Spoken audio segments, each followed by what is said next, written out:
Now the end of 2025, I'm going to make some predictions and I'm going to talk about my plans. Silver's about $58, $59 now, end of 2025. 2026, silver's going to be three figures. It's going to be over 100.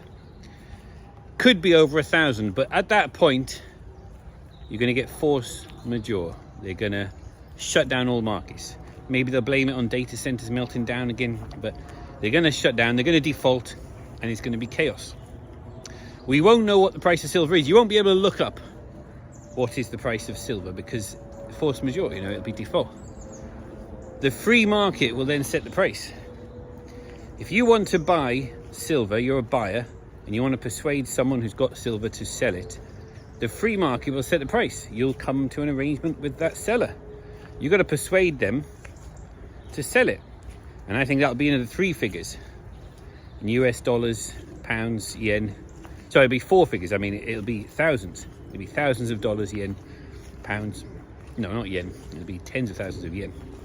Because the yen is really going down in value, which is a good thing for me and for those of us in the West.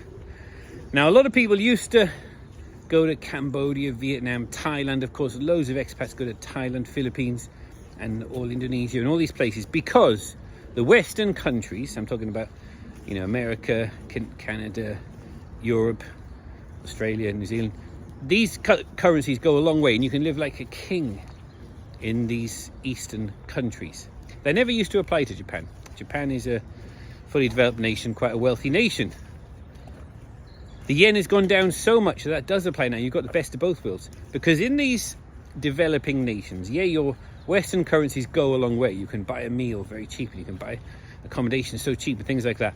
But you haven't got really the infrastructure. You haven't got the advantages of a nice developed... Now, I know I sound like a snob now, but you know what I mean. I've been to these countries where it's kind of hard living. I love it, but you haven't got the advantages of big shopping centres and things available and luxuries and things like that. Japan is the best of both worlds now.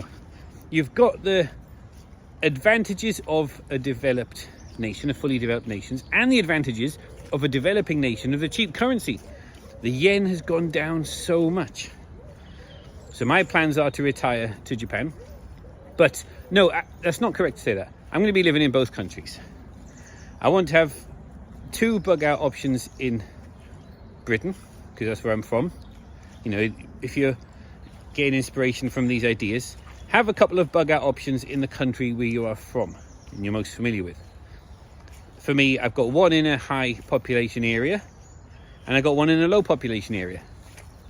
Very low population area, middle of nowhere. It takes a long time to get to. And that's my bug out location if things really go bad. But I'd like to live in a high population area while I'm in Britain for most of the time because so many friends and you've got good quality of life here. My wife doesn't want to live in the middle of nowhere. It takes a long time to drive to see anybody. But that option is there for short times, which is great for just to chill out and to bug out. While I'm not in the high population area, I want to rent it out. I know it's hard. The rental market's going crazy. You don't want to have tenants, you want to have guests. And I'll talk about that later. Just cash off the books. You don't want to officially have a rent out because there's so much bureaucracy there. But that's my plan in the West, in Britain. 2 properties, 1 low population, which is completely secret. No one ever goes there, only my family. And then I've got one in a high population area, which I rent out while I'm not there. Or I stay there while I'm in the high population area. Now I have the same in Japan, in Tokyo. I want to have a high population property in Tokyo itself. You can't get that for free, of course, you have to pay a lot for it. But you can have a good agent manage it for you and rent it out. It's very realistic. Kiki, come on. Come on, Kiki. Come on, Kiki. Good girl. Let's go this way. And then I want to have a low population bug out retreat in Japan. Now, this is the most interesting part. For those who don't know, it's completely free. I'll go through the basics of an Akiya, which is an abandoned home. Population of Japan is falling by about 1 million people every year. There's already tens of millions of abandoned homes. There's 1 million more every year, roughly. And why are they abandoned? It's because when an old person dies, the next person who would have inherited it often doesn't want to inherit it because they've got to pay inheritance tax, they've got to pay land tax. They don't want the liabilities of owning that place, so they choose not to. If it's a really amazing, wonderful place, they might want to inherit it for a short time, but often they give it up.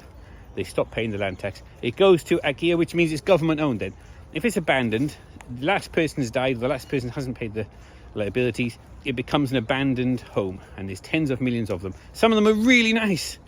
Beautiful properties with amazing, look at this, is amazing. I'd love to stay here. What? It's abandoned? Now, there are companies online that help you to go and claim one as yours. Why would you want to do that? You've got to then start paying land tax, and you've got all the responsibilities of it. There is a way to squat there perfectly, lawfully and legally, and I'll tell you the reasons why I know this. Because there are laws in Japan, there are rules that if you have stayed in one of these places for between 10 to 20 years, you can claim it as your own.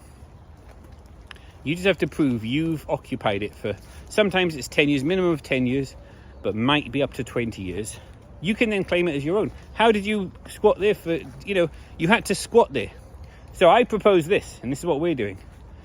You find a place that you like, in a location that you like, and you confirm it has been abandoned. I can teach you how to do that. You can confirm on land registry the last owner that they have deceased. When they deceased, has anybody claimed it? No, no one's claimed it. It is abandoned. The Japanese word for that is IKEA. It is an IKEA home, abandoned home. You can then move in. You just move in, change the locks, move in. You are occupying it now. There's a very small chance someone will come along and say, no, I am actually going to claim this. You have to move out. Okay, if it comes to it, move out. If it comes to that, but I don't think it will. Once you really understand what's going on in Japan, that the population is falling so much that there's all these abandoned areas. There are some areas of beautiful homes that were, for centuries, they were thriving populations. Next generation, and the population's been going down and down and down until it got to a point where 1 in every other house was abandoned. Only every 1 in 2 was lived in. And the population went down. Less children were being born. Next 100 years, 1 in every 10 houses is lived in, the others are abandoned. And then it really went down. 1 in every 15, 1 in every 20. Sometimes 1 in every 30 homes is lived in still by old people who are going to be dying soon. And all the others are abandoned. These homes are full of nice things. Only recently, really, a lot of them have only recently been abandoned.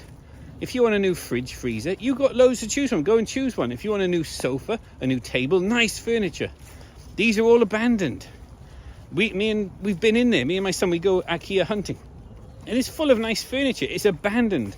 When something has been abandoned, the last owner has relinquished ownership of it. It is not wrong to take it. I know this is hard for people to get in their head. I mean, that's wrong. You can't just go and take someone's table and chairs.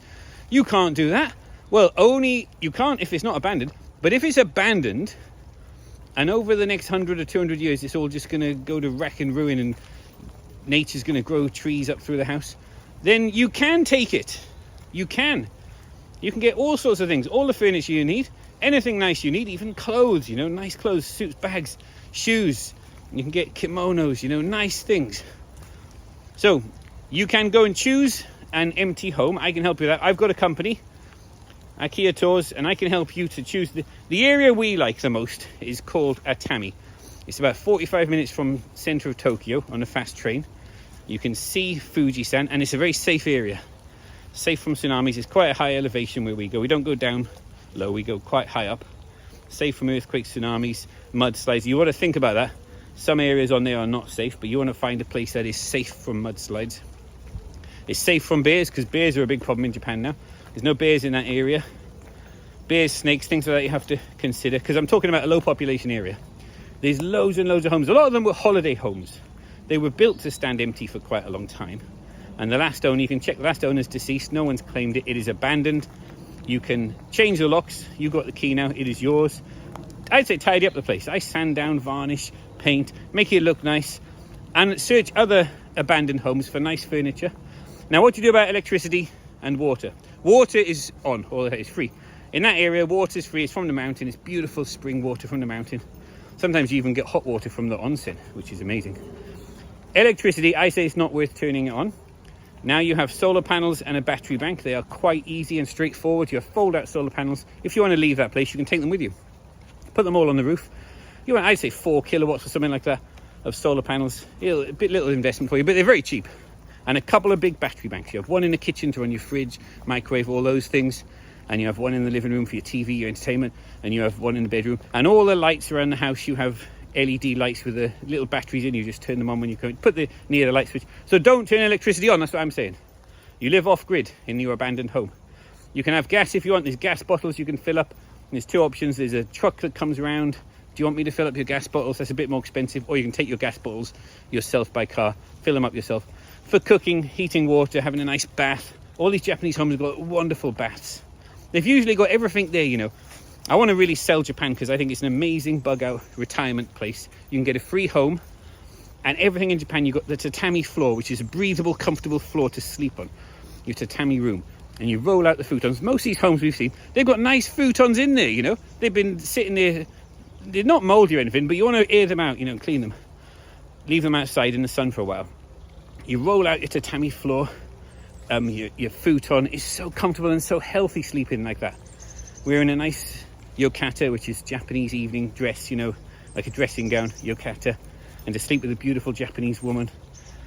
And then to have onsen, the volcano heats the water, and Japanese food and sake. You know, I'm really selling Japan. I think it's an amazing retirement home. I can help you. If you're interested in having a bug out home in Japan, you don't have to live there full time. That's not what I do. I live there for, well, I don't set a time. Let's go there for a short time. It might be a long time. Or let's live in Britain for a short time. But you've got options. I can help you choose a free home.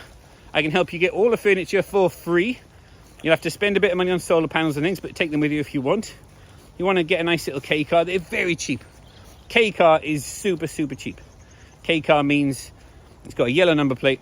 It's about 600cc and 600 kilos. A small, light little car. Very, very cheap to run.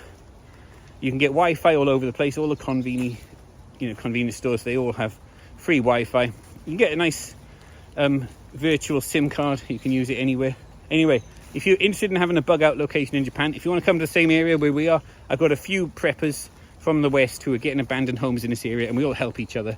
Expats have abandoned homes as bug out retreats in Japan. Shoot me an email.